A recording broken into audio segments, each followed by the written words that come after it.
Hello and welcome to a new episode of the Weekly Dartscast. Alex Moss here with a quick intro before we get into the show. As you can see from the title, the Darts Legend series is back, the series that we ran initially during the first lockdown last year and throughout the rest of 2020. It's back, we've got a new episode, and delighted to say you're going to hear from the former World Master and the former World Matchplay champion Peter Evison. It's coming up to the 25-year anniversary of Peter winning the World Matchplay at the Winter Gardens in Blackpool, and as we get close to that anniversary, the return of the tournament, fingers crossed, to the Winter Gardens as well, we thought it'd be a good time to catch up with Peter. So here's our chat with the Fen Tiger.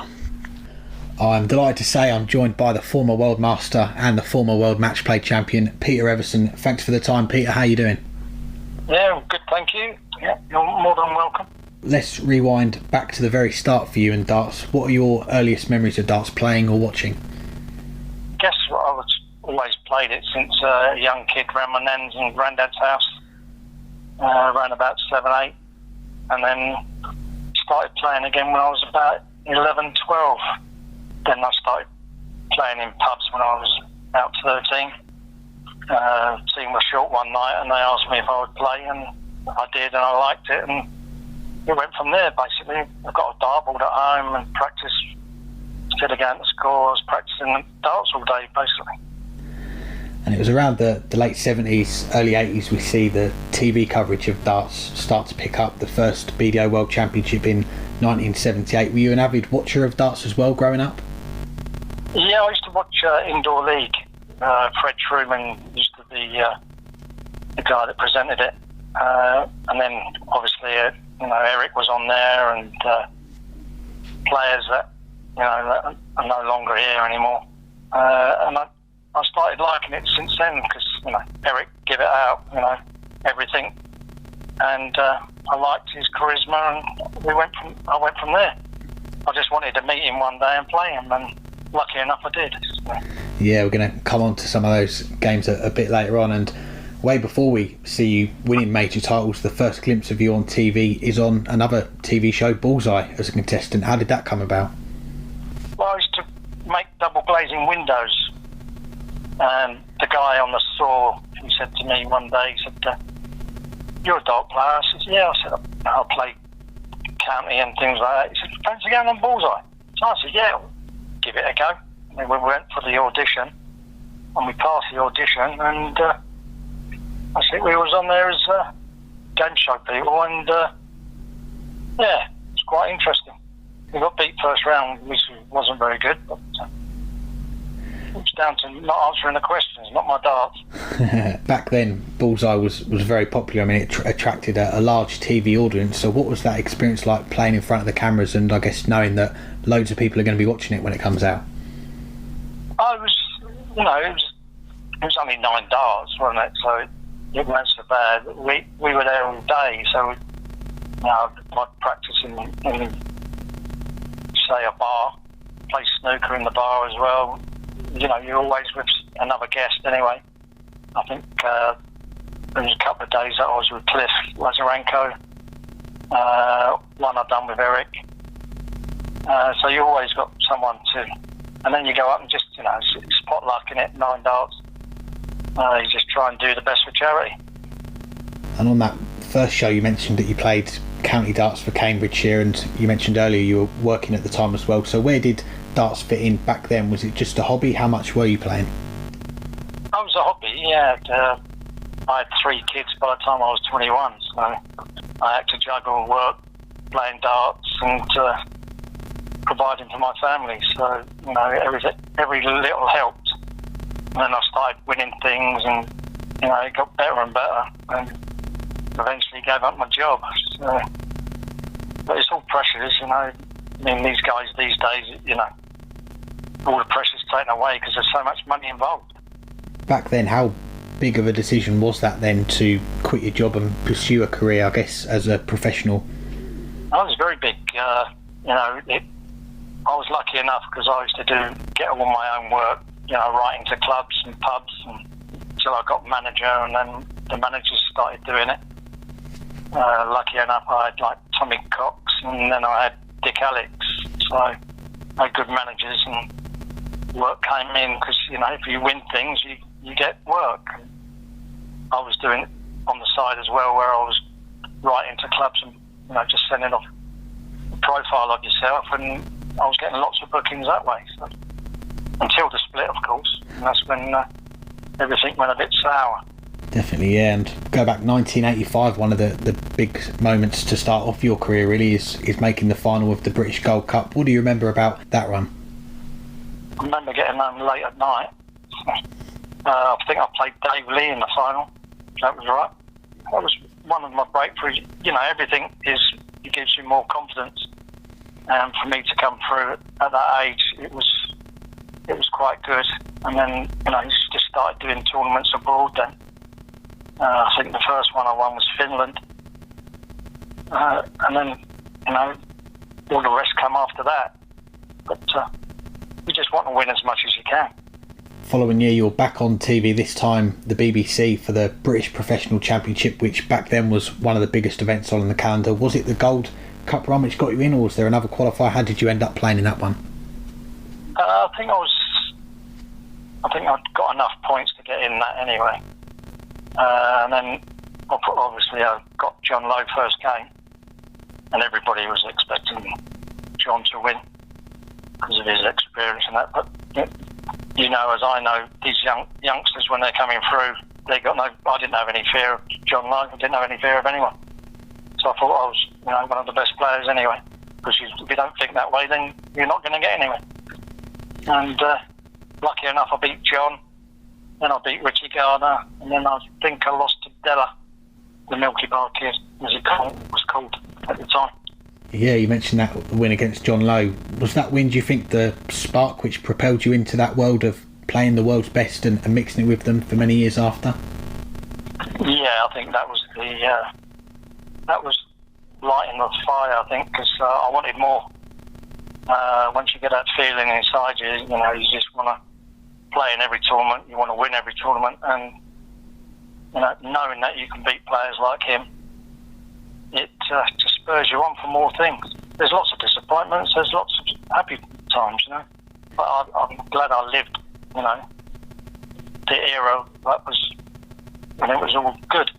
Yeah, I mean, back then it was such a popular time for darts, and you mentioned you're starting to play on the circuit, starting to travel around the world a bit more, winning titles as well, and in your early 20s at the time you mentioned you had a young family as well. What was that period like with all the travelling and life on the tour with all these other top players?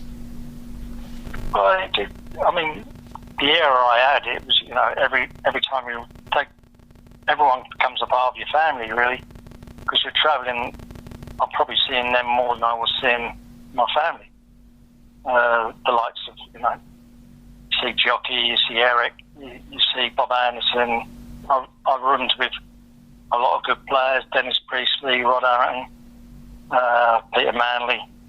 And I used to practice with them as well. So it was a great era to be in. I don't think there'd ever be another, a group of people that would say they enjoyed playing in them days.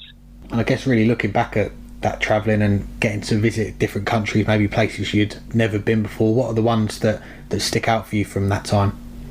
I always used to like playing in the British Open and the World Masters at the Rainbow Suite in Kensington, getting up when it was still dark, getting there, especially if you made it to the day two, and then you knew where the money was on, so you had to get there. I remember leaving my house about 5:30 in the morning, because Eric had a private room, so we'd be in the private room, so we got there early so we could have a practice and have a drink. And I think I lost in the final once to the semi-final to Alan Warren, I think, once. But it used to be a really good tournament. And the World Masters, of course, is just a unique tournament where you get everyone from everywhere playing in it. Not like these days, well, the days that have gone, where the seeded players were in the last 32. We started from round one, where you're playing people from, say, Australia or the USA. Not like when Adams won it. It was, it was in the last 32. Fair enough. He ended up winning it a few times, but not like the Yard Graft that, likes Bob Anderson won it loads of times, Eric won it loads of times. That takes graft. That's why you see a lot of players that haven't won it.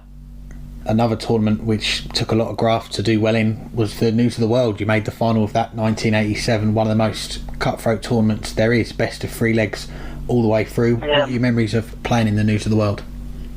I really cut my throat after that as well.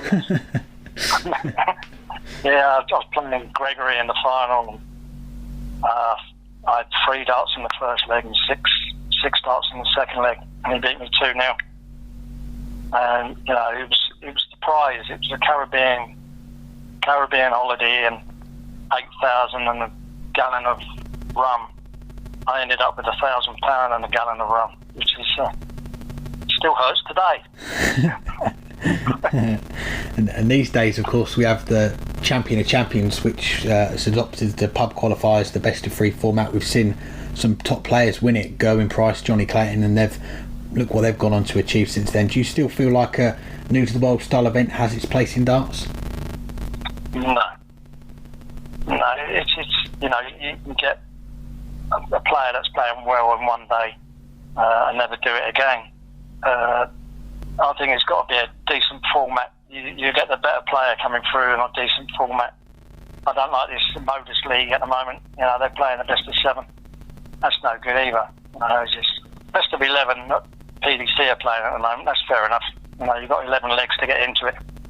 But these cutthroat, if you have a couple of bounce outs, it costs you the game. So I don't think it's fair. Well, back to your own career, you're at the Lakeside making your debut in the World Championship. What do you remember about the build up to that event, getting ready to play your first game against one of the seeds in Dave Whitcomb? It's one of the best venues I've ever played in. It's the only venue I've actually played in that made my hairs on my neck stand up. And, everyone just was quiet when you was throwing a dart. If you got a good score, great. But, the atmosphere was electric. But they also respected the players, which these days there's no respect for players. Perhaps if you're on for a 9-darter, you might get a bit of silence. But apart from that, it's a party, innit?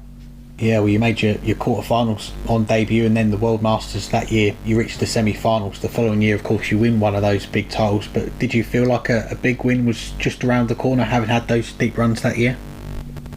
Yeah, I was always expecting to win a big one sooner or later. By my own ability and my practicing, I used to put in 6 hours a day in them days. And then, I had like Rod Aaron coming down to my area, then I'd go up to his, then I'd have Manley coming to my area once a week, twice a week.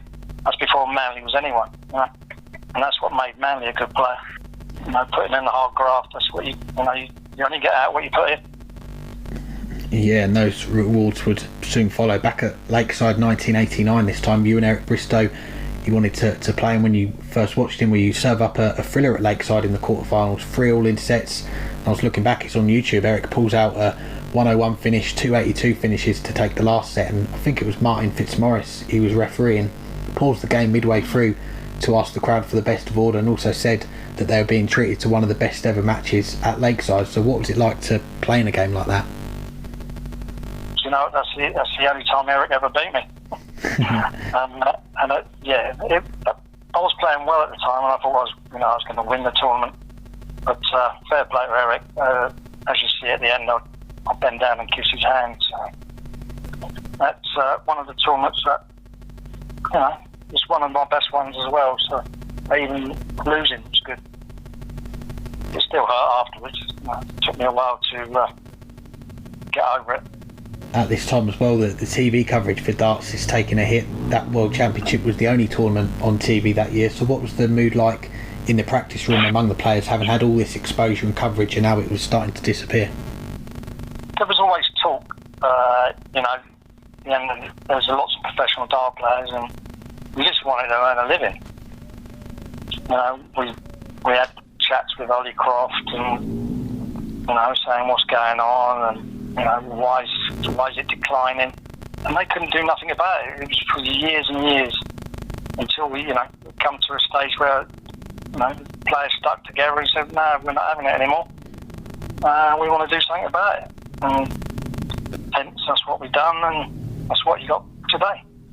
A few years later, we see you be part of that breakaway with the other top players to form the WDC as it was. But back then, did you ever consider just walking away from darts because of what was going on, or were the exhibitions, the opens, enough to still earn a good living? I've always done a lot of exhibitions, but Ollie Croft tried to pull, everyone that broke away, we were turning up at pubs and they saying, well, no, we're not allowed to play you, because if we play you, we're going to be banned. So that was going on for a long time. Even the friends that I was practicing with stopped practicing with me because they were told if they practiced with me, they would be banned. So I said, well, if that's the attitude, you're no mate of mine if you're going to, do that. So I lost a lot of friends over it as well. So it's a shame, but, mates are mates, and so-called mates are not there anymore. Well, 1989, it would still be a special year for you though, winning the World Masters, beating Phil Taylor in the semi-finals, Eric Bristow in the final 3-2. Sadly, that year there was no TV coverage, so what can you recall from that run to the title? Again, it was a really, I did all the time anyway, because I went up to Eric's pub and practiced with Phil and that, and Phil knew he couldn't beat me if I played well. But playing Eric in the final, it was a really great game as well. There is some recording somewhere apparently. I don't know if I've got one because I've had all my tapes put into CDs now. And it went to the last leg, and I think I took out 129 with Eric on 82, I think, something like that. So yeah, another good game. Blimey, that'd be well worth watching, I think, for a lot of fans to see that and how that played out. And going into the 90s, we mentioned that the WDC that's now formed you, along with originally 15 others, then to head back to the BDO. How big of a gamble did it feel like at the time? I know it'd been a few years in the making, I guess, with what was happening and what was going on, but did it feel like a big gamble to be walking away from the BDO? Oh yeah, but something had to be done. People were struggling to put food on the table and things like that. So a lot of the players. That's why Gregory ran back, because of his. He had a young family. Chrissy Chong just didn't have no backbone. He got scared out of it. So it was tough. It was really tough until we got the end result. There was a lot of people struggling. And you're seeing this new organisation formed, and in the background as well, you've got the court case going on at the same time. How difficult was it for the players? I guess really that uncertainty those first few years in the WDC with what was going on in the background to still compete and try and perform to the best of your ability. Everybody, we had meetings and that, and we all stuck through thick and thin. To be quite honest, we were having threats from people, and this was going on, that was going on. Your car's going to get burnt if you're in the venue. All just different, stuff that was going on. It wasn't just me; it was everybody that was getting it. And fair play to all the boys that stuck together. Yeah, definitely. And the first couple of World Championships, you make the semi-finals at the Circus Tavern, and I guess really much like the form that you showed before becoming that World Master, did you get the feeling like another big title was on the horizon? Yes, I did. I played well, but it's that grinder Priestley again, wasn't it? Yeah. He was a hard man to beat. He's probably one of the hardest players to beat because he's slow, he's slow, but he's good. And that was a painful one to lose. But both of the semi-finals that I lost in were really tough. That next major comes at the World Matchplay 1996. We have to start with the game that so many darts fans remember and talk about to this day, the second round against Phil Taylor. You put in 103 average, you beat him 8-1. How special was that night? Well, like I said, I was to practice with Phil, and Phil was no one when I first met him. I was taken into a tournament up in his area, so it wasn't. He didn't fear me. He didn't worry me. I was confident if I played well, I could have beat anyone anyway. So, but it's just the way he come on as well made me a bit more angrier, because he come on with a cape and a hat on. I'm not thinking, you're taking the piss here, but and that's what he got for doing it. Did he ever wear the cape after that against you? Or? I think it was retired. We often see players, they beat Phil Taylor, they put in a big performance and then go out the next round. We've had it quite recently with Michael van Gerwen, players beat him and then not go on to win the tournament. So what is it like as a player when you knock out the top seed, the one that everyone's talking about, the favourite, and with an impressive performance, and then come back the next round and I guess put that behind you and focus on that next game? Well, normally I'd probably celebrate, but my manager, Dick Alex, at the time, he says, "You've got another round to play next, so get yourself off to bed, and I'll see you tomorrow." And I went home. Well, I went back to the hotel and had an early night instead of normally going out and having a drink. So fair play to him for telling me off and telling me to go to bed.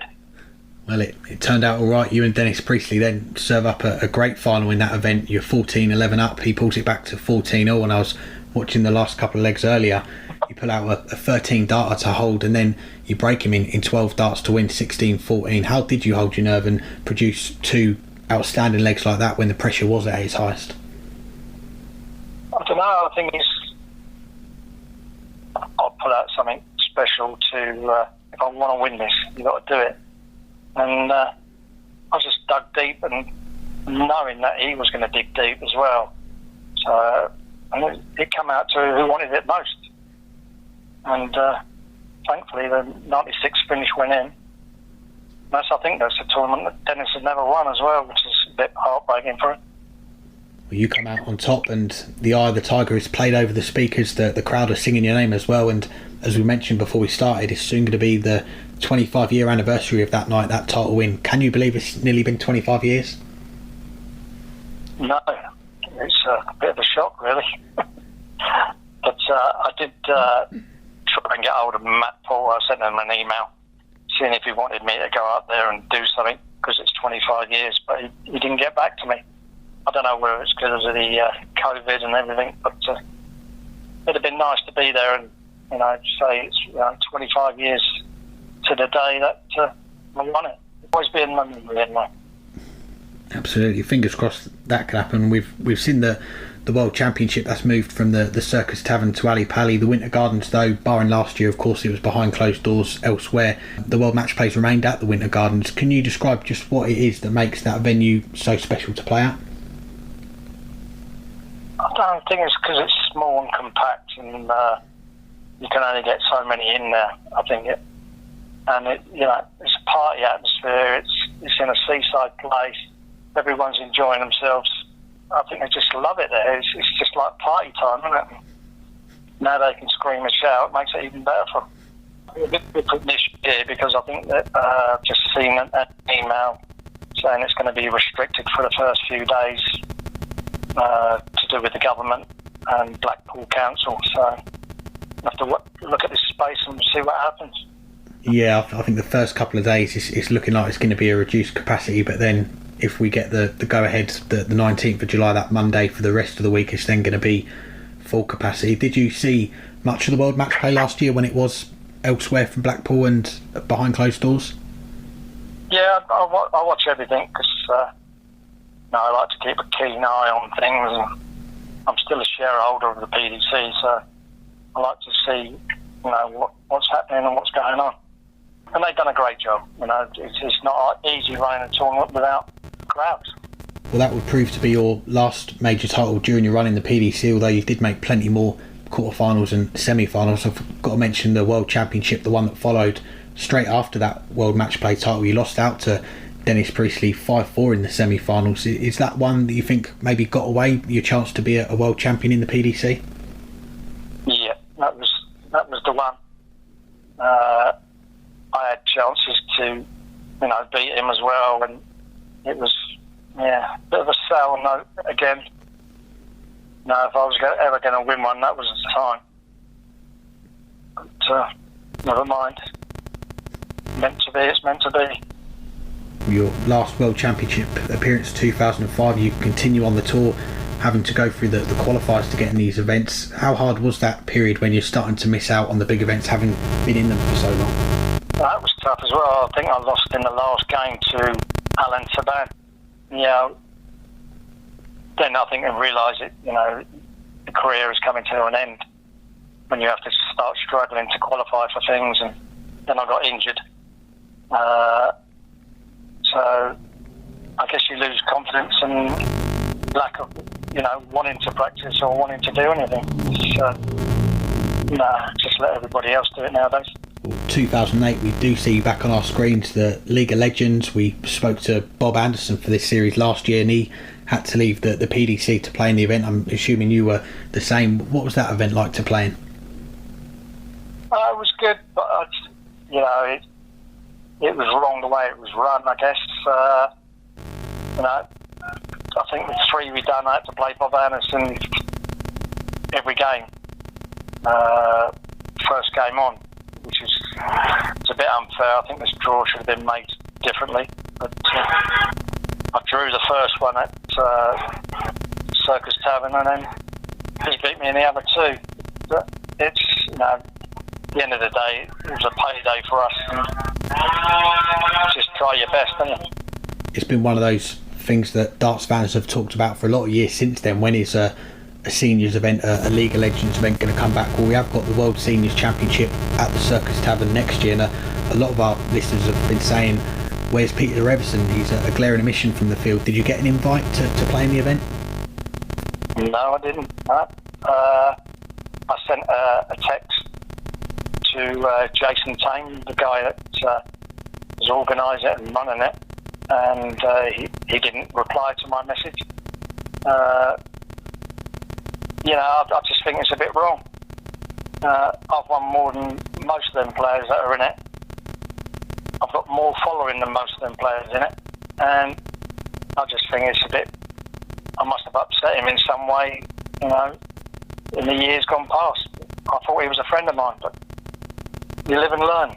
But at the end of the day, good luck to everyone that's in it, and there's no sour grapes.